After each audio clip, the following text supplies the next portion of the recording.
So in the last couple of videos, we've been talking about anecdotal evidence, and I've been shaming it and putting it in this bad light, but it can actually be used for good.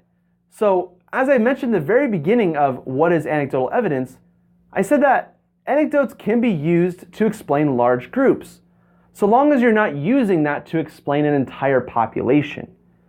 So this is what a lot of qualitative researchers are doing nowadays. Suppose they have a sample and they want to explain what that sample is doing.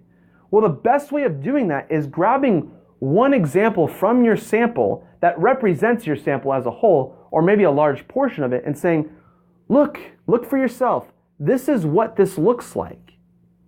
And then when you see that, it makes it feel more personal. You feel like you're living this and you're seeing this, and you can really relate to that.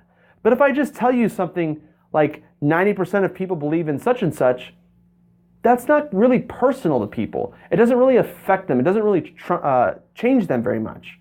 So this is what Derek's trying to say, is that anecdotes can sometimes trump data. It can make more of an impact on people's perception of research than data can.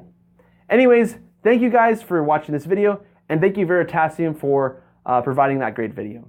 See you guys in the next lecture. You just watched a video from Amour Learning. We provide free math videos and we offer many online courses. We also provide free math tutoring via YouTube Live every Thursday and Sunday at 9 p.m. Eastern Time. Make sure to subscribe to our YouTube channel and like this video to get access to all of our free content. And put a comment in the comment section if you have any math questions. Check out all of our courses on amourlearning.org.